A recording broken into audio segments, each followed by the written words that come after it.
Wondering what's next in your business or personal life? Welcome to Success to Significance, Life After Breaking Through Glass Ceilings, a podcast dedicated to helping you with all of life's challenges, discoveries, and opportunities. Whether you're seeking a new career, retirement, or simply wanting to make an impact in your community or the world. Join Jen Du Plessis and her guests as they explore how to start, what to do when you're in the thick of a change or growth, and how to leave a mark in this world after breaking through your next achievement. You are moments away from the aha you've been seeking. Well, hey there, everybody, and welcome back to Success to Significance. I'm your host, Lady Jen Du Plessis, and with me today I have Debra Russell. She is an MBA and an elite certified business coach, keynote speaker, and professional development trainer. We've had her on our other shows too. And so if you want to listen to the other shows, we talk about a different topic than we're going to be doing today on this particular show. But she specializes in working with business owners who are pursuing their passion as a business, and particularly in the arts and entertainment industry and with professional athletes. So welcome to the show, Debra. I'm so excited to have you here today. Thanks for having me back. I'm looking forward to it. Yeah, I'm excited. And, we just recorded on Monday, like 4 days ago, the other shows, and we both feel like it was a year ago. So much has happened.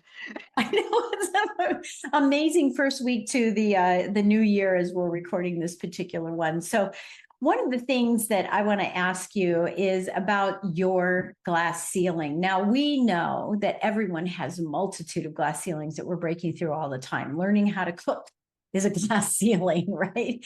But most likely, these are things that happen to us in life and in business. So tell us about your glass ceiling and how that's changed what you do in your career.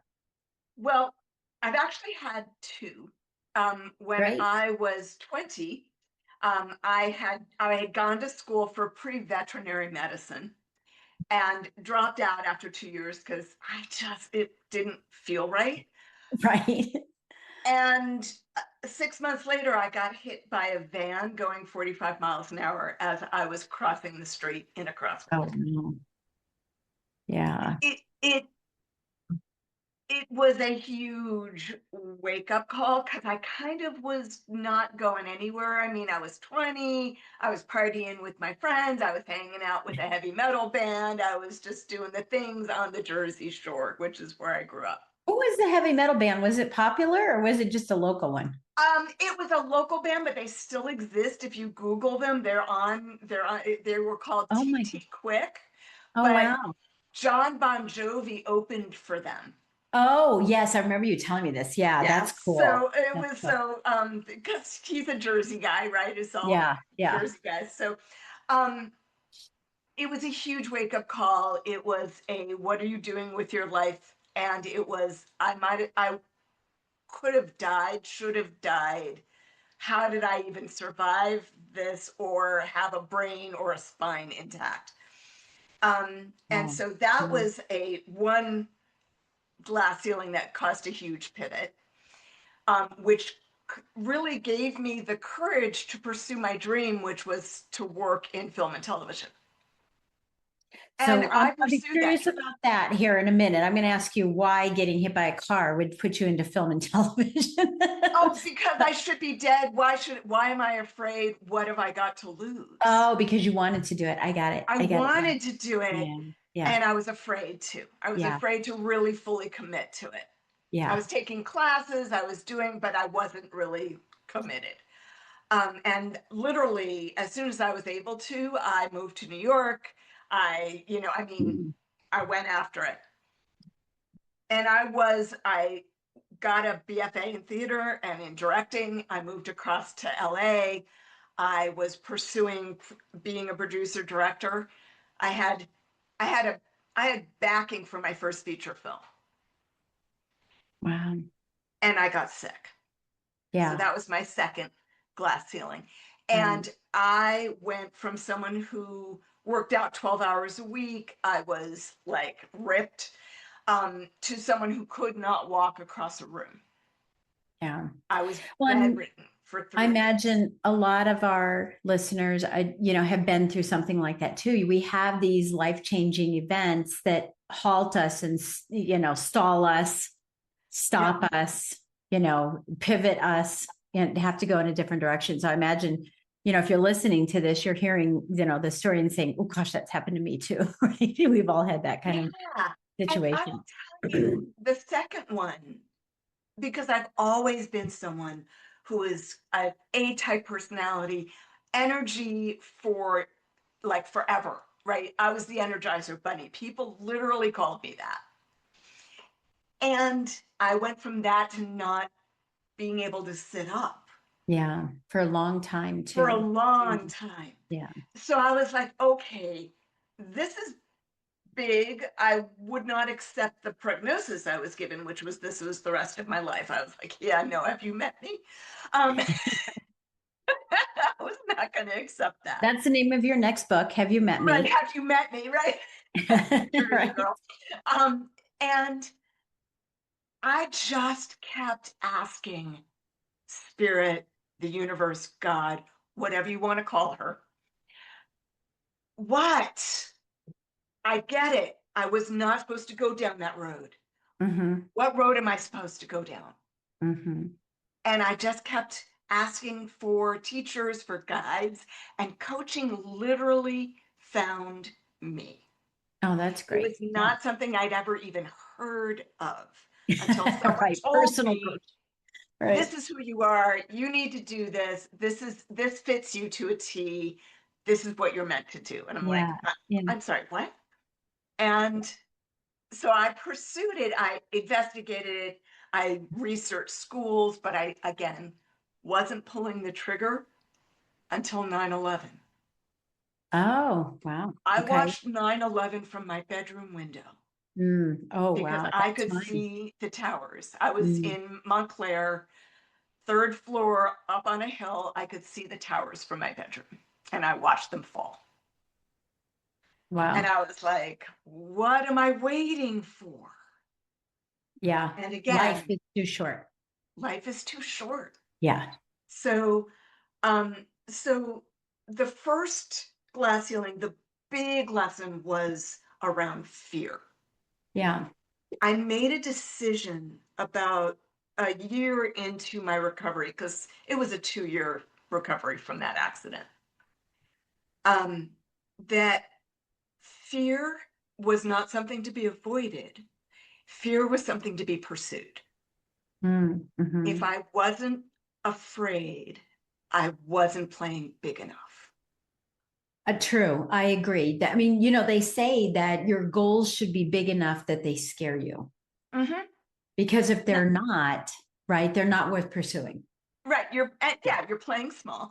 Yeah. And they shouldn't be so big that they freeze you deer in the headlights in your tracks. Yeah, and that you don't have the capacity to do it. You mean you can't be Right. an Olympic skier tomorrow if you've never skied? Have you seen the commercial with Peyton Manning where he's saying you could do anything you want, and a guy in the audience stands up and says, "I'm going to be an elite quarterback," and he said, Well, except that. Right. Right. Same kind of thing. I love it. Okay, so you had a couple of traumatic things that happened to you, and then you came out of that and said, okay, so I'm discovering my own fear, and I'm going to pursue it. At what point did you start saying, I want to help others? Because I know you don't help others pursue fear. That's not exactly what you do, but we're going to talk. I know we're going to talk about jump out of planes without a parachute. No, I don't. No, we don't do it. It's like, let's scare you all. But we're going to talk about your book called The 5 Steps to Go from Imposter Syndrome to an A-list star level confidence, right? And that really is about overcoming fear. But what made you start saying, hey, I've got to give this to the world. I can't just keep it in tight to myself. I need to give it to the world. So funny, Jen, because that's always been true. Like always. When I was pursuing working in film and television, the projects I wanted to do were the ones that changed people's lives, were the ones that people remembered for years, that impacted them. That's always been true. I mean, I remember as a kid with my neighbor whose parents were going through a divorce, literally coaching her. I Mhm. didn't know that's what it was called, All the signs but were it's what I there. was Yeah. doing. Yeah. All the signs were there, right? So it's just a So, question. So actually, let me just finish this yeah, thought, if you yeah. would. It's just the purpose hasn't changed. The Hmm. format of the purpose changed. Right, right, right, right. Yeah, I understand. Well, now, as a business coach, right? You're a business coach, you have an MBA. I know you help businesses with this. How much time do you spend on imposter syndrome? Is this something that, needs to happen first so we adjust or get the checkup from the neck up so that the business can, start thriving? Or is it something that gets discovered along the way? Because someone who's listening might be going, well, I don't think I have imposter syndrome. Well, you might. And others might say, I'm living with imposter syndrome, and they Right. It's don't. killing me. Yeah. Um, Yeah. I, first of all, I want to talk about the fake it till you make it, Yeah.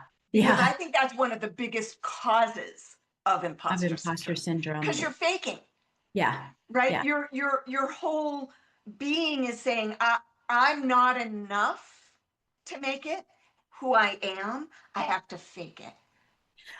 Okay, so let me ask you a follow-up question with that, just because I want to get clarity on something. I agree with what you just said, so I'm that's cool. I've never heard that perspective, and I absolutely love it. But I always told my daughter, dress for the job you want, not the job you have. How is that different? Because she's Um, extremely successful. that's aspiration. That's not Okay. faking. Okay. That's different. And I want to make sure everybody hears this, right? You're listening into this and you're going, okay, well, I've been faking it and I'm an imposter. Maybe not. So talk to us about the difference between aspiration and imposter syndrome. What are some of the key differences for us to recognize? I think aspiration has a foundation of belief that it's something that you can do. It's your core competency. It's who Time. you are becoming. You Got may it. not have everything yet, but you're working on it. You're doing the Mhm. learning. You're doing all the things Right. It's to becoming become that. versus who I Faking. think I am. Right. Well, Yeah. versus pretending. Yeah. Pretending. Mhm. Right? See, Mhm. becoming is authentic. Yes. Becoming is being true to who you are.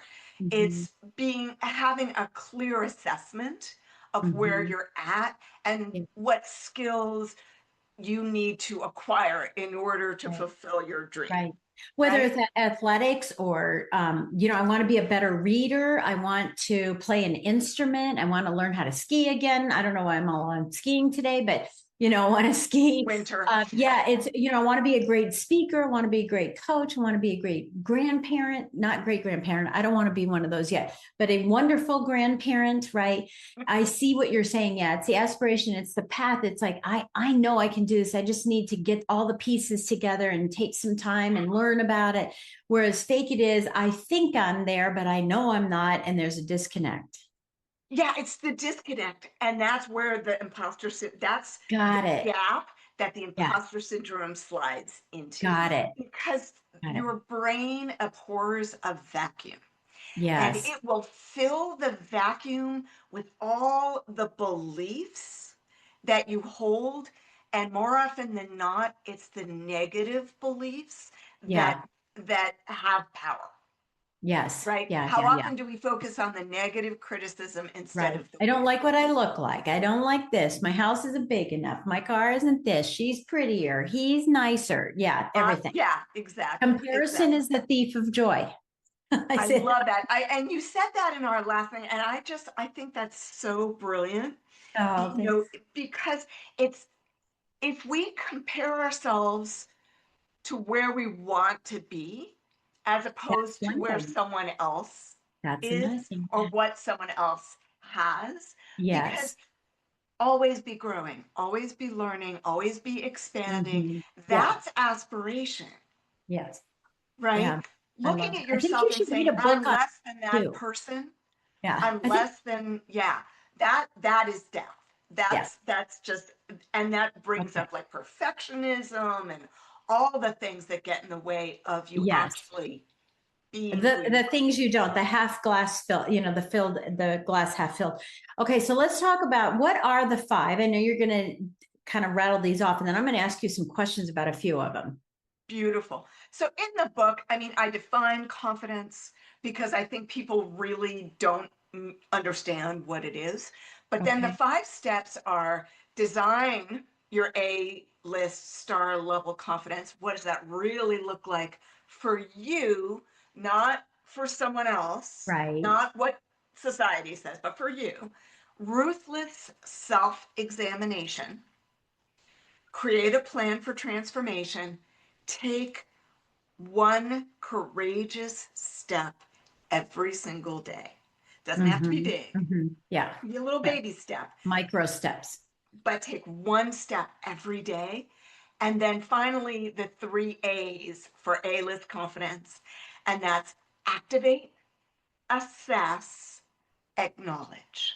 Got it. Okay. Activate, access, and not. Okay. So let's talk about, I'm going to ask you what is the toughest, and then I'm going to ask you what I want to be interested in, because I'm afraid if I ask you the interested, it might be the toughest too. So what has been in your experience the hardest one for people to overcome and to get through? Where do they get tripped up? It's the self-examination.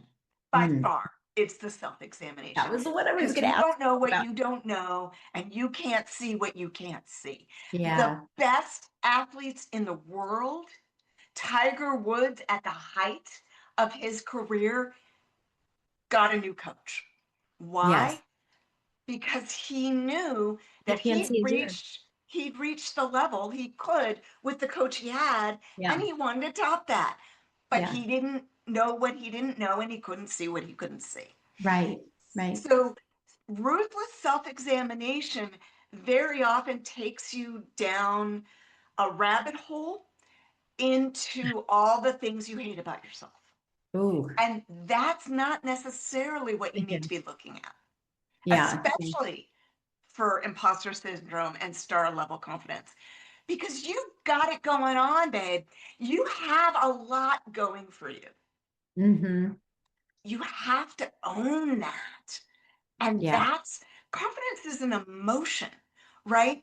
Right. It comes from belief. It comes from knowing that you have something beautiful and unique and special to bring to the world. Well, and how much does gratitude come into that confidence? Because that's part of what you're saying too, is having the gratitude that what I look around me, look what I have, look around you as you're listening to this. Look at what you already have accomplished, and I love that you bring in gratitude. I will tell you that when I was bedridden, gratitude was the only thing that kept me from killing myself. Right.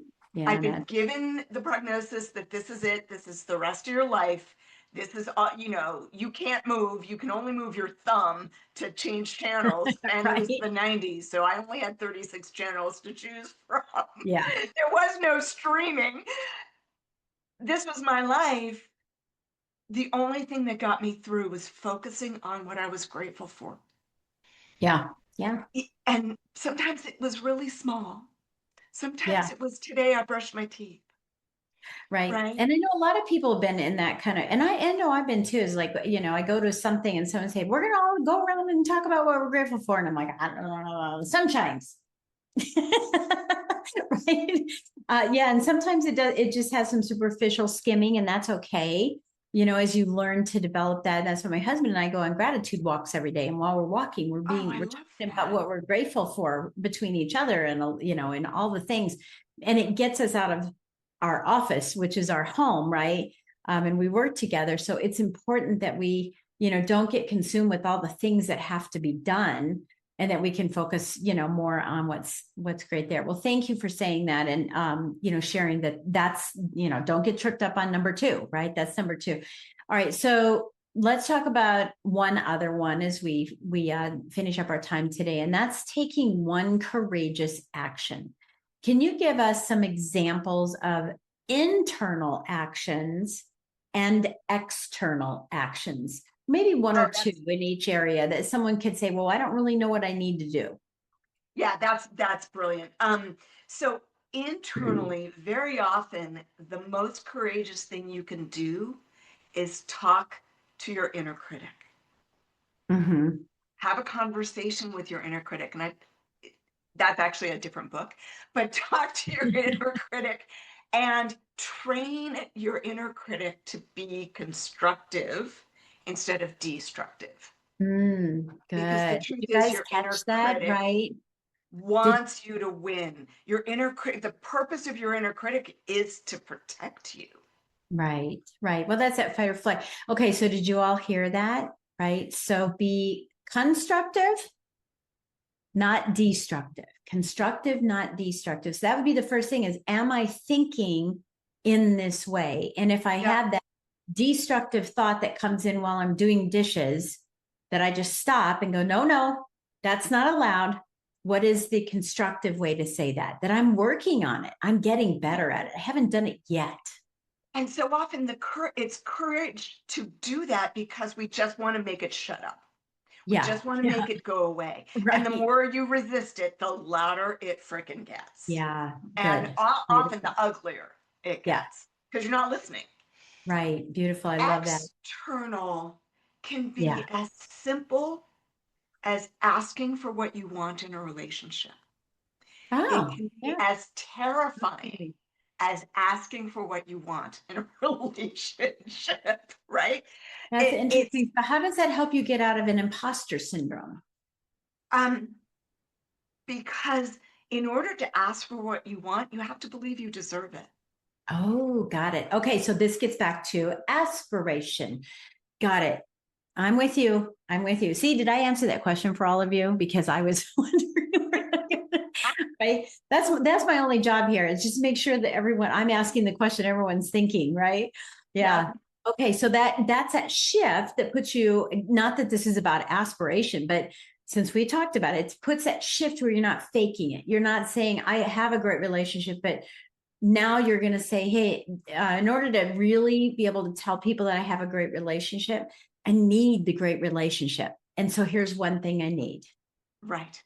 Got And it. sometimes you are going to ask for things and they're going to say no. Yeah. Mm-hmm. And if you're a business owner, 75% of the time, you're going to ask Mm-hmm. for a sale and they're going to say no. Mm-hmm. If Mm-hmm. you don't have the courage to ask, the answer is always Wait, it's going to be no. no. Mm-hmm. Mm-hmm. And if you don't believe in yourself, that no can kill you. Yeah. If you believe in yourself, that no means some Next. will, some won't, So some what? but.